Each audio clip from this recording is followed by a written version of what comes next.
Jesus Reigns, യേശു വാഴുന്നു ശുശ്രൂഷകളിലേക്ക് നിങ്ങൾക്ക് സ്വാഗതം.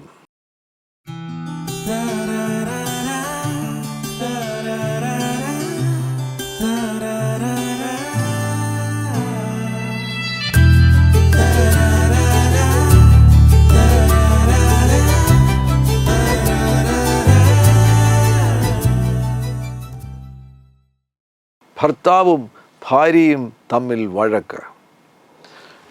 ഇത് വർദ്ധിച്ചുകൊണ്ടിരിക്കുന്ന ഒരു സമയത്താണ് നമ്മളായിരിക്കുന്നത്. വിശേഷാൽ ഈ സമയങ്ങൾ ഒരുപാട് പ്രിയപ്പെട്ട കുടുംബങ്ങളിൽ നിന്ന് അറിവ് ലഭിക്കുന്നു. വീട്ടിൽ നല്ല വഴക്ക് നടക്കുന്നു. നല്ല വഴക്കെന്ന് പറയാനൊക്കില്ല, വീട്ടിൽ ഭയങ്കര വഴക്ക് നടക്കുന്നു. ഭാര്യയും ഭർത്താവും തമ്മിൽ അകന്നു പോകുകയാണ്, അഭിപ്രായ വ്യത്യാസത്തിൽ ജീവിക്കുന്നു.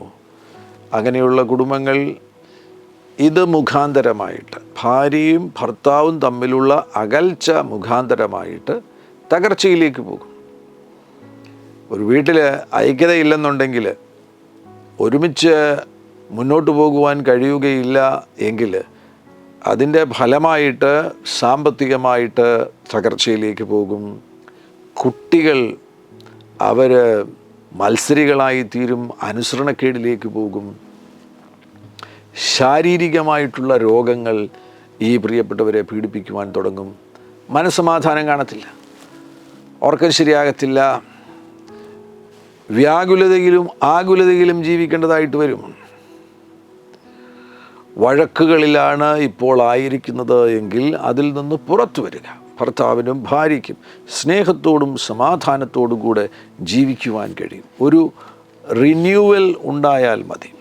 റിന്യൂവൽ എന്ന് പറയുമ്പോൾ ഇന്നലകളിലുണ്ടായ ഒരുപാട് അഭിപ്രായ വ്യത്യാസങ്ങൾ, പ്രശ്നങ്ങൾ, സംഘർഷങ്ങൾ, ഇവ മുഖാന്തരമാണ് പലർക്കും പ്രശ്നങ്ങൾ വർദ്ധിക്കുന്നത്. ഇന്ന് പ്രശ്നങ്ങൾ വർദ്ധിക്കുന്നത് തിരിഞ്ഞു നോക്കുമ്പോൾ, അന്ന് അവൾ എന്നോട് അത് ചെയ്തു, അന്ന് അദ്ദേഹം എന്നോട് അത് ചെയ്തു, ഇതിനെ ചൊല്ലിയുള്ള ചിന്തകൾ ഇപ്പോഴും മനസ്സിനകത്ത് കിടക്കുകയാണ്. ഇന്ന് മുതൽ ഒരു മാറ്റത്തിന് തീരുമാനമെടുക്കണം. പഴയതൊന്നും നമുക്ക് മാറ്റുവാൻ കഴിയത്തില്ല. പഴയ കാര്യങ്ങളെ മറക്കുവാനും അതെല്ലാം ക്ഷമിക്കുവാനും അതെല്ലാം ചിന്തകളിൽ നിന്നും മായ്ച്ചു കളയുവാനും തീരുമാനമെടുത്തിട്ട് ഒരു പുതിയ തുടക്കം, ഇന്നു മുതൽ തമ്മിൽ ഒരുമയിൽ ജീവിക്കുവാൻ വേണ്ടി ഒരു തീരുമാനമെടുക്കുകയാണെങ്കിൽ അവിടെ ഒരു റിന്യൂവൽ നടക്കും. ആ റിന്യൂവൽ നടന്നാൽ മതി. തീർച്ചയായിട്ടും ഭവനങ്ങളിൽ അത്ഭുതങ്ങൾ സംഭവിക്കുവാൻ തുടങ്ങും. പെട്ടെന്ന് മാറ്റങ്ങൾ കാണുവാൻ കഴിയും. സാമ്പത്തിക മേഖലയിൽ മാറ്റങ്ങൾ കാണുവാൻ കഴിയും. മനസ്സമാധാനം വർദ്ധിക്കുന്നു, ഉറക്കം ശരിയാകുന്നു, രോഗങ്ങൾ അപ്രത്യക്ഷമാകുന്നു, കുട്ടികൾ അനുസരിക്കുവാൻ തുടങ്ങുന്നു. വീട് മെല്ലെ സ്വർഗമായി തീരും. അനേകരുടെ വീടുകൾ നരകമായി തീരുകയാണ്. ഇന്ന് പ്രത്യേകിച്ചും ഭർത്താക്കന്മാരിലാണ് ഞാൻ ശ്രദ്ധ കേന്ദ്രീകരിക്കുവാൻ പോകുന്നത്.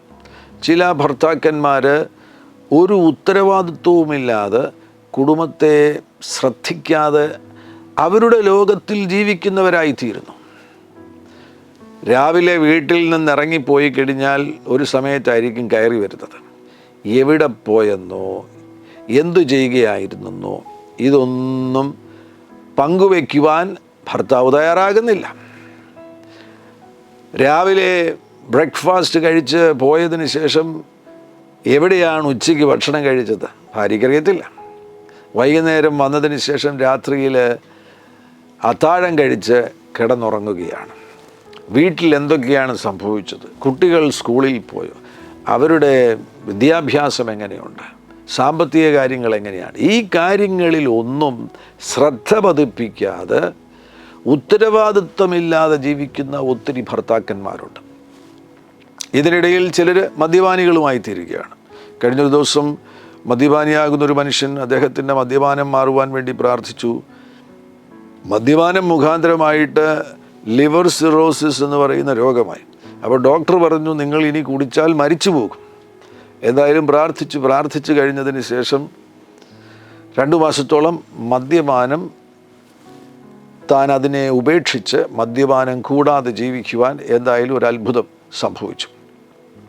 എന്നാൽ പിന്നെയും കൂട്ടുകാർ വന്നിട്ട് തന്നെ പ്രേരിപ്പിച്ച് കൂട്ടുകാരുമായിട്ടുള്ള ബന്ധത്തിൽ വീണ്ടും കൂടി തുടങ്ങി. ഇവിടെ ശ്രദ്ധിക്കേണ്ട ചില പ്രധാനപ്പെട്ട കാര്യങ്ങളാണ് ഇന്ന് ഞാൻ നിങ്ങളുമായി പങ്കുവയ്ക്കുവാൻ പോകുന്നത്. കുടുംബജീവിതം ഈ നിലയിൽ തകർത്ത് കളയുവാൻ വേണ്ടി കുടുംബജീവിതത്തിൻ്റെ ഉള്ളിൽ പ്രവർത്തിക്കുന്ന പൈശാചിക ശക്തികളെ തിരിച്ചറിഞ്ഞ് ഭാര്യയും ഭർത്താവും ഒരു മനസ്സോടുകൂടെ ഒന്നിച്ചിരുന്ന് പ്രാർത്ഥിക്കുവാനും ദൈവമുഖത്തേക്ക് ശ്രദ്ധ തിരിക്കുവാനും തയ്യാറാകുന്നു എങ്കിൽ തകർച്ചയിൽ നിന്നും നാശത്തിൽ നിന്നും കുടുംബത്തെ ഉദ്ധരിക്കുവാൻ ദൈവം തയ്യാറാകുന്നു. മനസ്സിനകത്തൊരു വലിയ മാറ്റം സംഭവിക്കണം, ഒരു മാനസാന്തരം തന്നെ സംഭവിക്കേണ്ടത് ആവശ്യമാണ്.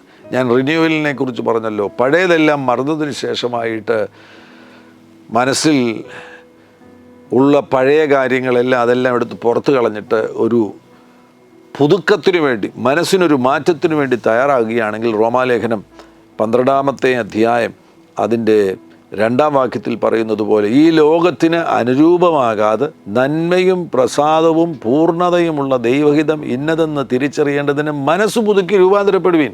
ഇരുവരും മനസ്സ് പുതുക്കി രൂപാന്തരപ്പെടുകയാണെന്നുണ്ടെങ്കിൽ കാര്യങ്ങൾ മാറുവാൻ പോകുന്നു. ദൈവം ഈ കുടുംബത്തെക്കുറിച്ച് എന്തുദ്ദേശിച്ചിരിക്കുന്നുവോ ആ ഉദ്ദേശങ്ങൾ വീട്ടിനകത്ത് നടപ്പിലാകുവാൻ പോകുന്നു. വഴക്കിൽ തുടരുകയാണെങ്കിൽ കരച്ചിലും കണ്ണുനീരും പദം പറച്ചിലും ഭാര്യയുടെ ഭാഗത്താണ്. ഭാര്യയുടെ ഭാഗത്ത് കരച്ചിലും പദം പറച്ചിലും ദുഃഖവും പ്രയാസവും, എൻ്റെ ജീവിതം ഇങ്ങനെയായിപ്പോയല്ലോ, ഈ നിലയിൽ അവരിൽ നിന്നുയരുന്ന ആ നൊമ്പരങ്ങളുടെ പ്രകടനങ്ങൾ, കരച്ചിലായി നിലവിളിയായി, ഇതെല്ലാം വെറുതെ പോകുകയില്ല. എവിടെയെങ്കിലുമൊക്കെ പോയി ഇത് നിക്ഷേപിക്കപ്പെടുന്നുണ്ട്. ഇത് വെറുതെ പോകുകയില്ല. ഇത് അന്തരീക്ഷത്തിലേക്ക് തള്ളിവിടുന്ന കാര്യങ്ങളാകുന്നു. ഈ തലമുറയിൽ അത് പ്രശ്നമുണ്ടാക്കും, വരാൻ പോകുന്ന തലമുറയിൽ അത് പ്രശ്നമുണ്ടാക്കും. മലാക്കി പ്രവാചകൻ്റെ പുസ്തകം 2-ാമത്തെ അധ്യായത്തിൽ അതിൻ്റെ ചില വാക്യങ്ങൾ ശ്രദ്ധിക്കുക. 13-ാമത്തെ വാക്യം, രണ്ടാമത് നിങ്ങൾ ഇങ്ങനെ ചെയ്യുന്നു, യഹോവ ഇനി വഴിപാട് കടാക്ഷിക്കുകയോ നിങ്ങളുടെ കയ്യിൽ നിന്ന് പ്രസാദമുള്ളത് കൈക്കൊള്ളുകയോ ചെയ്യാതെ വണ്ണം നിങ്ങൾ അവൻ്റെ യാഗപീഠത്തെ കണ്ണുനീർ കൊണ്ടും കരച്ചിൽ കൊണ്ടും ഞരക്കം കൊണ്ടും മൂടിക്കളയുന്നു. എന്നാൽ നിങ്ങൾ അതെന്തുകൊണ്ടെന്ന് ചോദിക്കുന്നു. യഹോവ നിനക്കും നീ അവിശ്വസ്തത കാണിച്ചിരിക്കുന്ന നിൻ്റെ യൗവനത്തിലെ ഭാര്യയ്ക്കും മധ്യേ സാക്ഷിയായിരുന്നതുകൊണ്ടു തന്നെ അവൾ നിൻ്റെ കൂട്ടാളിയും നിൻ്റെ ധർമ്മഭഗ്നിയുമല്ലോ. അവൾ നിൻ്റെ കൂട്ടാളിയും നിൻ്റെ ധർമ്മഭഗ്നിയുമല്ലോ. ഈ ഭാഗം വിശദീകരിക്കേണ്ടത് ആവശ്യമാണ്. ഈ 2 വാക്യങ്ങൾ പെട്ടെന്ന് വായിക്കുമ്പോൾ നമുക്ക് കൃത്യമായിട്ട് ആ കാര്യങ്ങൾ മനസ്സിലാകുന്നില്ല എന്ന് തോന്നുവാൻ സാധ്യതയുണ്ട്. ഞാൻ അത് ഇംഗ്ലീഷിലൊന്ന് വായിക്കുന്നു, AMPCയിൽ നിന്ന്, ആംപ്ലിഫൈഡ് വേർഷനിൽ നിന്ന്. And this you do with double guilt. You cover the altar of the lord with tears. ആരുടെ കണ്ണുനീരിനെ കുറിച്ചാണ് അവിടെ പറയുന്നത്? You cover the altar of the lord with tears shed by your unoffending wives. ഭാര്യമാരുടെ കണ്ണുനീർ.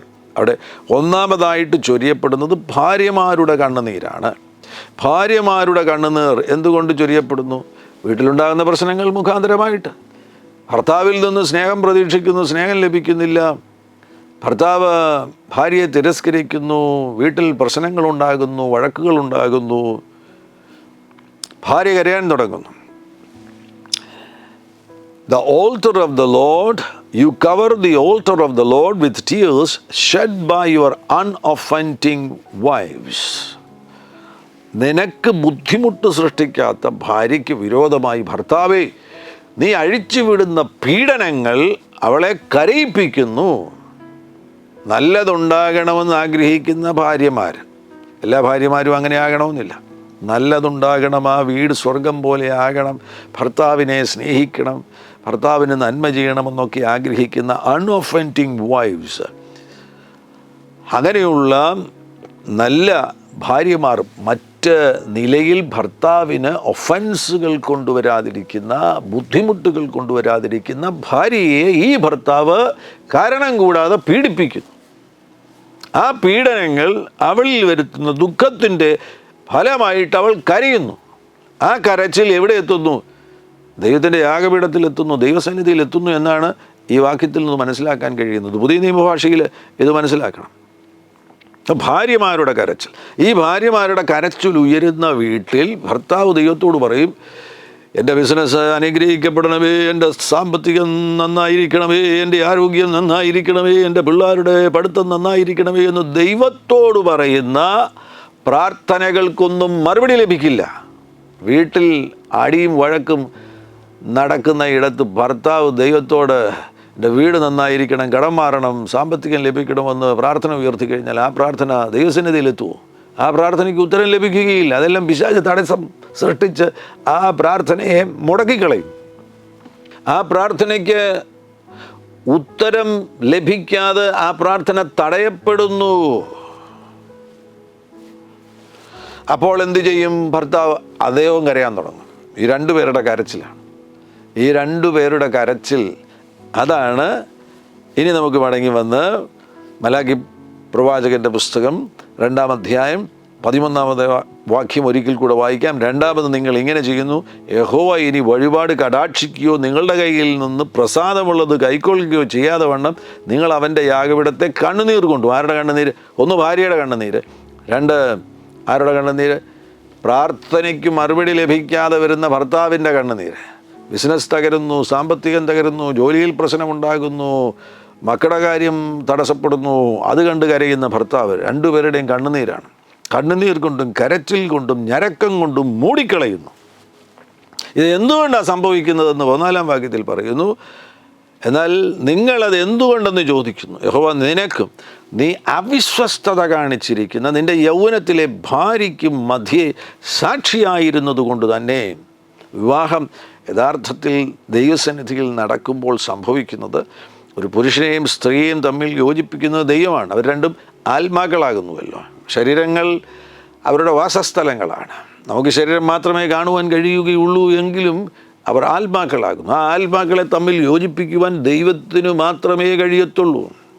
അങ്ങനെ ഒരു കുടുംബം സ്ഥാപിതമായി തീരുമ്പോൾ അവരുടെ മധ്യേ വരുന്നവനാകുന്ന ദൈവം, അവരുടെ ബന്ധത്തിൻ്റെ മധ്യേ അവരെ യോജിപ്പിച്ച ദൈവം തന്നെ അവരുടെ മധ്യേ, അവരുടെ ബന്ധത്തിൻ്റെ, ഭാര്യ ഭർത്തൃബന്ധത്തിൻ്റെ മധ്യേ വരുന്നു.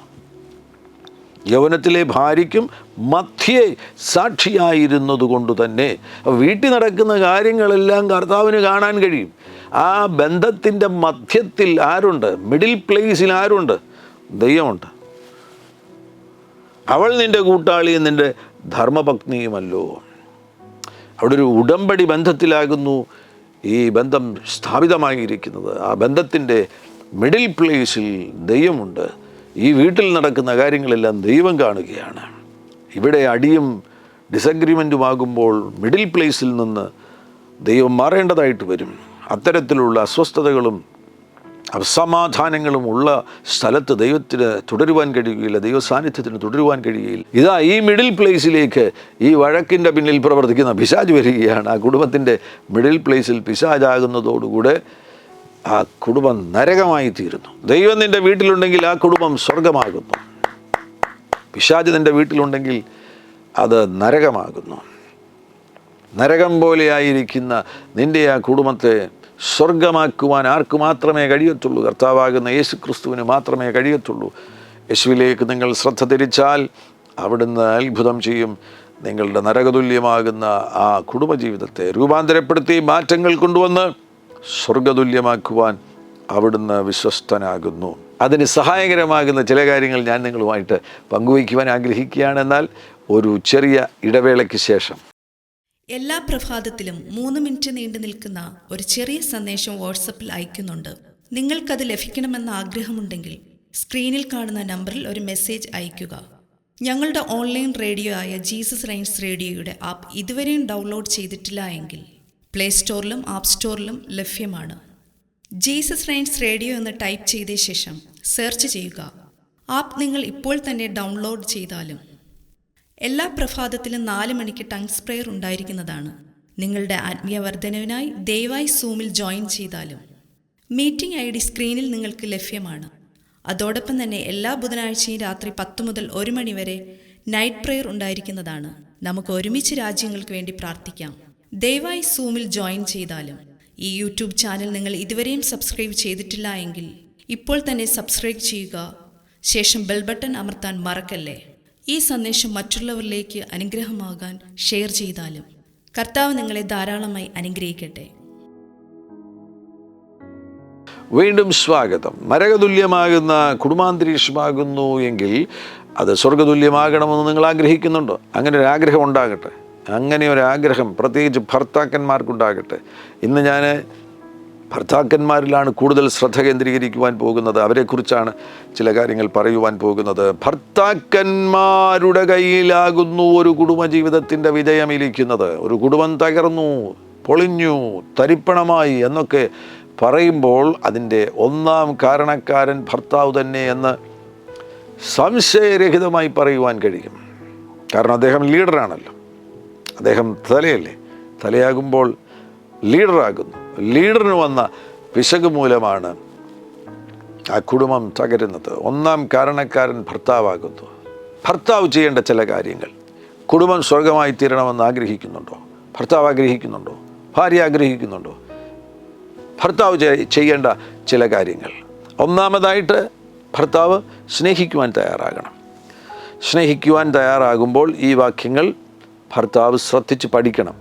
1 കൊരിന്ത്യർ 13 അധ്യായം അതിൻ്റെ 4 വാക്യം മുതൽ, സ്നേഹം ദീർഘമായി ക്ഷമിക്കുകയും ദയ കാണിക്കുകയും ചെയ്യുന്നു.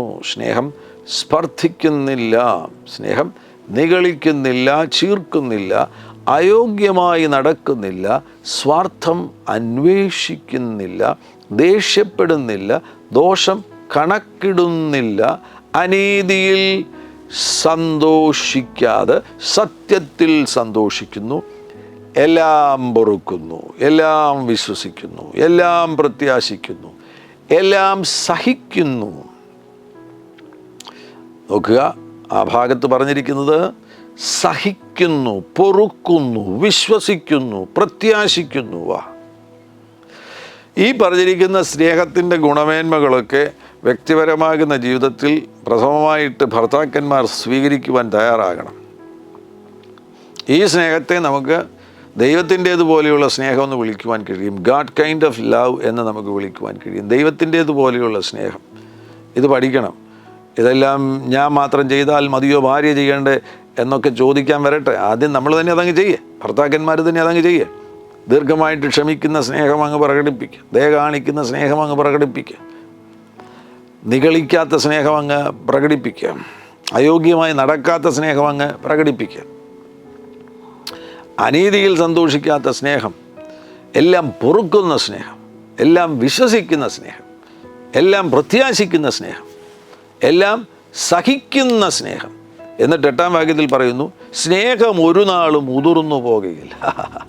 ഒരിക്കലും ഉതിർന്നു പോകാത്ത, ഇല്ലാതായി പോകാത്ത, അപ്രത്യക്ഷമാകാത്ത സ്നേഹം പുറപ്പെടുവിക്കണം. 20-ാം വയസ്സിൽ കല്യാണം കഴിച്ചു എങ്കിൽ 30-ാം വയസ്സിൽ സ്നേഹം ഉതിർന്നു പോകരുത്. 50-ാം വയസ്സിൽ സ്നേഹം ഉതിർന്നു പോകരുത്. 60-ാം വയസ്സിൽ സ്നേഹം ഉതിർന്നു പോകരുത്. 80-ാം വയസ്സിൽ സ്നേഹം ഉതിർന്നു പോകരുത്. ഭാര്യയും ഭർത്താവും തമ്മിൽ ഭർത്താവ് ശ്രദ്ധിക്കുക, 80-ാം വയസ്സിൽ സ്നേഹം ഉതിർന്നു പോകരുത്. ഒരിക്കലേ ഒരു ഹോസ്പിറ്റലിൽ കാഷ്വാലിറ്റിയിൽ രാവിലെ ഒരു 7 മണി കഴിഞ്ഞപ്പോൾ ഒരു അപ്പച്ചൻ വന്നു.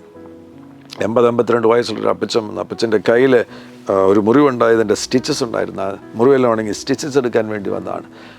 കാഷ്വാലിറ്റിയിലുള്ള ഡോക്ടർ സ്റ്റിച്ചസ് എടുക്കുവാൻ വേണ്ടി തുടങ്ങുന്ന സന്ദർഭത്തിൽ ആ ഡോക്ടർ പറഞ്ഞു, അപ്പച്ച ഒന്ന് വെയിറ്റ് ചെയ്യുമോ, ഒരു 9-9:30 ആകുമ്പോഴേക്കും സീനിയർ ഡോക്ടർ വരും, സീനിയർ ഡോക്ടർ തന്നെ ചെയ്യുന്നതാണ് നല്ലതെന്ന് അപ്പച്ചനോട് പറഞ്ഞു.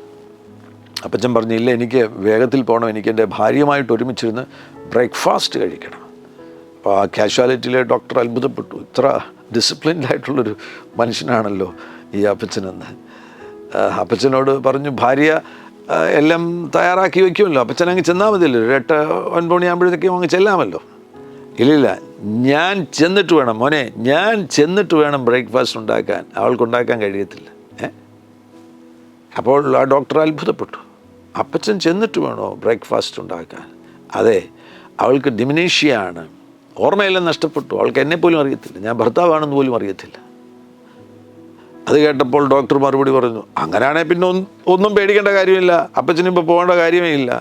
അമ്മച്ചിക്ക് അപ്പച്ചനെ അറിയത്തുപോലും ഇല്ലല്ലോ, ബ്രേക്ക്ഫാസ്റ്റ് കഴിക്കുന്നത് പോലും അമ്മച്ചിക്ക് അറിയത്തില്ലല്ലോ, അപ്പോൾ പോകണ്ട, സീനിയർ ഡോക്ടറെ കണ്ടിട്ട് പോയാൽ മതി. അതിന് മറുപടിയായിട്ട് ആ പിതാവ് പറഞ്ഞു, ഡോക്ടർ, അവൾക്ക് എന്നെ അറിയില്ലെങ്കിൽ പോലും എനിക്ക് അറിയാം അവൾ എൻ്റെ ഭാര്യയാകുന്നു. ആ പിതാവിൻ്റെ മറുപടി ശ്രദ്ധേയമല്ലേ? 80കളിൽ എത്തിയിരിക്കുന്ന ആ പിതാവിൻ്റെ സ്നേഹം ഇപ്പോഴും സജീവമല്ലേ? സ്നേഹം മുതിർന്നു പോയോ? നഷ്ടപ്പെട്ടു പോയോ? ഇല്ല. അതേ നിലവാരത്തിൽ സ്നേഹം പുറപ്പെടുവിക്കുവാൻ കഴിയണം. ഭർത്താക്കന്മാർക്ക് സ്നേഹം പുറപ്പെടുവിക്കുവാൻ, ഈ നിലവാരത്തിൽ സ്നേഹം പുറപ്പെടുവിക്കുവാൻ കഴിയുന്നെങ്കിൽ കാര്യങ്ങൾ മാറാൻ പോകുകയാണ്. മറ്റൊരു കാര്യം, എഫേസ്യ ലേഖനത്തിൽ 5-ാമത്തെ അധ്യായത്തിലെ വാക്യങ്ങൾ ഒക്കെ വളരെ പരിചിതമാകുന്ന വാക്യമാണല്ലോ. അവിടെ 29-ാമത്തെ വാക്യത്തിൽ പറയുന്നുണ്ട്, ആരും തൻ്റെ ജഡത്തെ ഒരു നാളും പകച്ചിട്ടില്ലല്ലോ, ക്രിസ്തുവും സഭയെ ചെയ്യുന്നത് പോലെ അതിനെ പോറ്റി പുലർത്തുകയത്രേ ചെയ്യുന്നത്. നറിഷ് ആൻഡ് ചെറിഷ് എന്നാണ് ഇംഗ്ലീഷിൽ കാണാൻ കഴിയുന്നത്. നറിഷ് ആൻഡ് ചെറിഷ്, പരിപോഷണം, പരിലാളിക്കുക. നറിഷ് എന്ന് പറയുമ്പോൾ പരിപോഷണം, അവളെ പോറ്റി, പരിപോഷണം, അതിനകത്തൊരു പരിപോഷണമുണ്ട്. പോറ്റുന്ന ഒരു നിലവാരത്തിലേക്ക് ഭർത്താവ് ഉയരുകയാണ്. പോറ്റുന്ന നിലവാരത്തിലേക്ക് ഉയരുന്ന സന്ദർഭത്തിലാണ് നമ്മൾ ഭാര്യയെ ബലപ്പെടുത്തുന്നത്, ഭാര്യയുടെ കഴിവുകളെ വളർത്തുവാൻ വേണ്ടി നമ്മൾ സഹായിക്കുന്നത്, ഭാര്യയെ നമ്മൾ എൻകറേജ് ചെയ്യുന്നത്, ഭാര്യയെ നമ്മൾ ശക്തീകരിക്കുന്നത്, എംപവർ ചെയ്യുന്നത്. അവളുടെ കഴിവുകൾ കണ്ടെത്തിയതിന് ശേഷം ആ കഴിവുകളെ പ്രോത്സാഹിപ്പിച്ച് അതിൽ വളരുവാൻ വേണ്ടി ഭാര്യയെ സഹായിക്കുകയാണ്. പോറ്റി, നറീഷ്, പരിപോഷണം. ആ നിലയിൽ ഭർത്താവ് സമീപിക്കുമ്പോൾ തന്നെ പോറ്റി പുലർത്തുകയത്രേ. പുലർത്തുക എന്ന് പറയുമ്പോൾ ചെറീഷ് ചെയ്യുക. പുലർത്തുക എന്നത്, അല്ലെങ്കിൽ അതിന് മറ്റൊരു വിശദീകരണം പറയുകയാണെങ്കിൽ, അർത്ഥം പറയുകയാണെങ്കിൽ പരിലാളിക്കുക. നിൻ്റെ ഭാര്യയെ വിലപിടിപ്പുള്ള ഒരു ദാനമായി, വിലപിടിപ്പുള്ള ദൈവത്തിൽ നിന്ന് ലഭിച്ച ഒരു ദാനമായിട്ട് നീ കാണുകയും ദൈവത്തിൽ നിന്ന് ലഭിച്ചിരിക്കുന്ന ഒരു സ്പെഷ്യൽ ട്രഷർ, ദൈവത്തിൽ നിന്ന് ലഭിച്ചിരിക്കുന്ന വളരെ പ്രത്യേകതയുള്ള ഒരു നിധിയായിട്ട് നീ കാണുകയും ചെയ്യുക. അങ്ങനെയൊക്കെ കാണാൻ ഇപ്പം കഴിയത്തില്ല, വർഷങ്ങൾ കഴിഞ്ഞില്ലേ. അതിപരിചയത്വം മുഖാന്തരമായിട്ട് ഇപ്പോൾ ഭാര്യയ്ക്കൊരു വിലയുമില്ല, അവളെ ഒന്നിനും കൊള്ളത്തില്ലെന്നാണ് പറയുന്നത്. അവളൊരു പൊട്ടിയാണ്, ഒരു കഴിവില്ലാത്തവളാണ് എന്നുള്ളൊരു ധാരണയിലേക്ക് എത്തിച്ചേർന്നിരിക്കുകയാണ്. അതിന് ഭർത്താവെ, താങ്കൾ തന്നെ കാരണക്കാരനാകുന്നു എന്ന് മനസ്സിലാക്കുക. നിങ്ങൾ ചെയ്യേണ്ട ദൗത്യങ്ങൾ നിങ്ങൾ കൃത്യമായി ചെയ്യുന്നതിൽ പരാജയപ്പെട്ടതുകൊണ്ടാണ് നിങ്ങൾ ആ അവസ്ഥയിൽ എത്തിയിരിക്കുന്നത്. എപ്പോഴെങ്കിലും ആ തിരിച്ചറിവ് സ്വീകരിച്ചതിന് ശേഷം മാറ്റങ്ങൾക്ക് വിധേയപ്പെടുകയാണ് എങ്കിൽ നിങ്ങൾക്ക് നിങ്ങളുടെ ഭാര്യയെ പരിലാളിക്കുവാൻ കഴിയും. നിങ്ങൾ പരിലാളിക്കുവാൻ തുടങ്ങുമ്പോൾ, ചെറീഷ് ചെയ്യുവാൻ തുടങ്ങുമ്പോൾ, വിലപിടിപ്പുള്ള ദൈവത്തിൽ നിന്ന് ലഭിച്ചൊരു ദാനമായിട്ട് ഭാര്യയെ കാണുവാൻ തുടങ്ങുന്നു, ഭാര്യയോട് സമീപിക്കുവാൻ തുടങ്ങുന്നു. ദൈവത്തിൽ നിന്ന് ലഭിച്ചൊരു സ്പെഷ്യൽ ട്രഷറായിട്ട്, വിലപിടിപ്പുള്ള ഒരു നിധിയായിട്ട് ഭാര്യയെ നിങ്ങൾ കാണുവാൻ തുടങ്ങുന്നതോടുകൂടെ കാര്യങ്ങൾ മാറുന്നു. അത്ഭുതകരം. ഈ ഭാര്യയ്ക്ക് പരിലാളനം അനുഭവിക്കണമെന്നുണ്ടെങ്കിൽ നമ്മൾ ചില കാര്യങ്ങൾ ചെയ്യേണ്ടതും ആവശ്യമാണ്. ഒന്നാമതായിട്ട്, ഭാര്യയുമായിട്ട് ആശയവിനിമയം നടത്തുമ്പോഴാണ് അവൾ ചെറീഷ്ഡ് ആയിരിക്കുന്നു എന്നുള്ളൊരു ഫീലിങ്ങിലേക്ക്, ആ ഒരു ബോധ്യത്തിലേക്ക് അവൾക്ക് വരുവാൻ കഴിയുന്നത്. അങ്ങനെ ഒരുപാട് കാര്യങ്ങളോട് വിശദീകരിക്കുവാൻ സമയമില്ല, മറ്റൊരു സന്ദർഭത്തിൽ ഞാൻ വിശദീകരിക്കാം. പരിലാളിക്കുന്നതിൻ്റെ ഭാഗമായിട്ട് നിങ്ങൾ ഭാര്യയുമായിട്ട് ആശയവിനിമയം നടത്തുക. നിങ്ങൾ ഭാര്യയോട് വിശ്വസ്തതയുള്ള വ്യക്തിയായി തീരുക.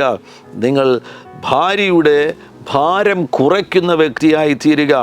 നിങ്ങൾ ആത്മീക മേഖലയിൽ ഒരു നല്ല ഉദാഹരണം, ഒരു നല്ല എക്സാമ്പിളായിട്ട് മാറുക, നല്ലൊരു മാതൃകയായിട്ട് മാറുക. അങ്ങനെയെങ്കിൽ നിങ്ങൾ ഭാര്യയെ ചെറിഷ് ചെയ്യുവാൻ തുടങ്ങും.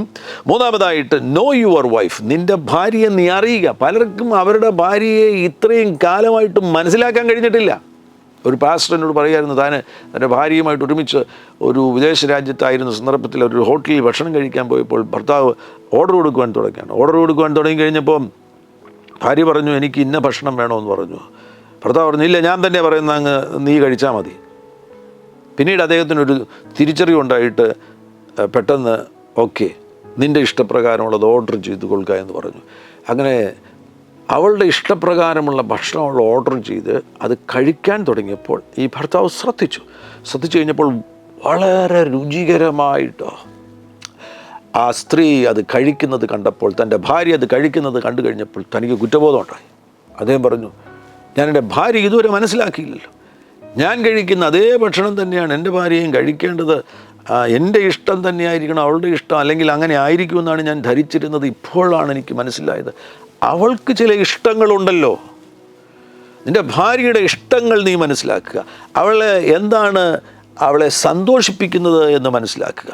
അവളുടെ കഴിവുകളെ മനസ്സിലാക്കുക, അവളുടെ ബലഹീനതകളെ മനസ്സിലാക്കുക, അവളുടെ വൈകാരികമാകുന്ന വ്യത്യാസങ്ങളെ, ഏത് സമയത്താണ് അവൾ വൈകാരികമായിട്ട് ചില ഉയർച്ച താഴ്ചകളിൽ പോകുന്നത് എന്ന് മനസ്സിലാക്കുക. അവളുടെ പ്രിഫറൻസുകളെ നിങ്ങൾ മനസ്സിലാക്കുക, അവളുടെ സ്വപ്നങ്ങളെ മനസ്സിലാക്കുക, അവൾ ലക്ഷ്യം വയ്ക്കുന്ന ചില കാര്യങ്ങളെക്കുറിച്ചുള്ള തിരിച്ചറിവുണ്ടാകട്ടെ. സ്വന്തം ഭാര്യയെ അറിയുക. ഭർത്താക്കന്മാരോട് പരിശുദ്ധാത്മാവ് പറയുന്നു, സ്വന്തം ഭാര്യയെ അറിയുക, അടുത്തിരുന്ന് മനസ്സിലാക്കുക. ഇതുവരെ അറിഞ്ഞിട്ടില്ല എന്നുണ്ടെങ്കിൽ നിൻ്റെ ഭാര്യയെ നീ മനസ്സിലാക്കുമ്പോഴാണ് നിനക്ക് അറിയുവാൻ കഴിയുന്നത് വളരെ വലിയ കഴിവുകളുള്ള ഒരു സ്ത്രീയാണ് മാന്യ വനിത.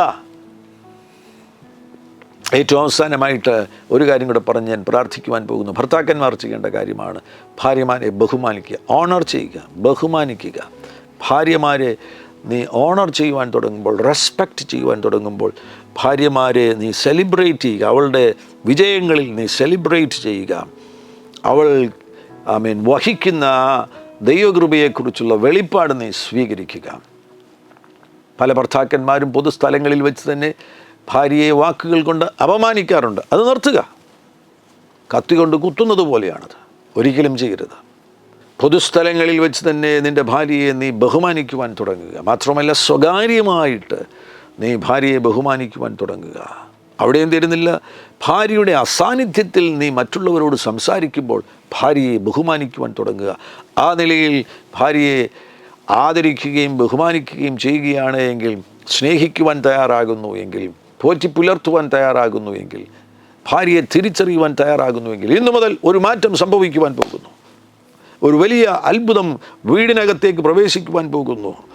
നിങ്ങളുടെ വീടിൻ്റെ അകത്തിപ്പോൾ വ്യാപരിക്കുന്ന നരകത്തിൻ്റെ സാന്നിധ്യം അപ്രത്യക്ഷമായിട്ട് സ്വർഗത്തിൻ്റെ സാന്നിധ്യം വീട്ടിനകത്തേക്ക് പ്രവേശിക്കുവാൻ പോകുന്നു. വീടിനെ പണിതെടുക്കുവാൻ വേണ്ടിയുള്ള ആ വലിയ ദൗത്യത്തിൽ ഭർത്താക്കന്മാരുടെ ഉത്തരവാദിത്വം മനസ്സിലാക്കി നടപ്പിലാക്കുക. വിജയികളായി തീരുക. നിങ്ങളുടെ കുടുംബം ഭൂമിയിലെ സ്വർഗമായി തീരുവാൻ പോകുന്നു. പരിശുദ്ധ പിതാവേ, ഈ നല്ല സന്ദർഭത്തിൽ ഈ ശബ്ദം കേട്ട് ഓരോരുത്തരെയും അങ്ങ് സ്പർശിക്കുന്നതിനായി സ്തോത്രം ചെയ്യുന്നു. ഈ ശബ്ദം കേൾക്കുവാൻ മനസ്സ് കാണിച്ച എല്ലാ കുടുംബാംഗങ്ങളെയും, ഭാര്യയും ഭർത്താവും ഒന്നിച്ചിരുന്ന് ഇത് കേട്ടു എന്ന് ഞാൻ വിശ്വസിക്കുന്നു. അങ്ങനെയുള്ള കുടുംബങ്ങളുടെ മേൽ ഇപ്പോൾ ദൈവത്തിൻ്റെ വലിയ പ്രവൃത്തി വെളിപ്പെടട്ടെ. യേശുവിൻ നാമത്തിൽ ആ കുടുംബങ്ങളെ തകർക്കുവാൻ വേണ്ടി പിന്നിൽ പ്രവർത്തിക്കുന്ന സകല പൈശാചിക ശക്തികളോട് ഞാൻ കൽപ്പന പുറപ്പെടുവിക്കുകയാണ്. യേശുവിൻ നാമത്തിൽ ആ വീട് വിട്ട് പുറത്തു പോകാം. ആ വീട് ദൈവത്തിൻ്റെ സ്വർഗമായി തീരട്ടെ. ആ വീട് ഭൂമിയിലെ സ്വർഗമായി തീരട്ടെ. അത്ഭുതങ്ങൾ ചെയ്യുന്നതിനായി സ്തോത്രം. ഭാര്യയുടെ മുറിവുകൾ സൗഖ്യമാകട്ടെ. ഭർത്താവിൻ്റെ ഹൃദയത്തിൻ്റെ അന്തർഭാഗത്തുള്ള സംഘർഷങ്ങൾ സൗഖ്യമാകട്ടെ. അത്ഭുത യോജിപ്പ് വീടിനകത്ത് വെളിപ്പെടട്ടെ.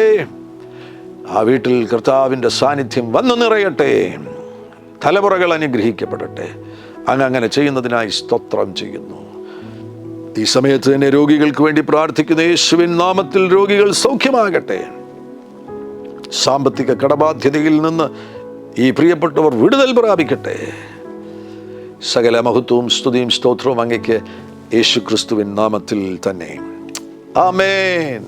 ഹല്ലേലൂയ. Glory to Jesus. ഈ എപ്പിസോഡ് വളരെ പ്രയോജനപ്പെട്ടു എന്ന് ഞാൻ വിശ്വസിക്കുകയാണ്. തീർച്ചയായിട്ടും മറ്റുള്ളവർക്ക് ഷെയർ ചെയ്യുവാൻ നിങ്ങൾ തയ്യാറാകണമേ. ഈ ചാനൽ സബ്സ്ക്രൈബ് ചെയ്യുവാനും നിങ്ങൾ മനസ്സ് കാണിക്കണമെന്ന് ഓർപ്പിക്കുന്നു. യേശു നിങ്ങളുടെ കൂടെ ഇരിക്കട്ടെ. God bless you. ആമേൻ.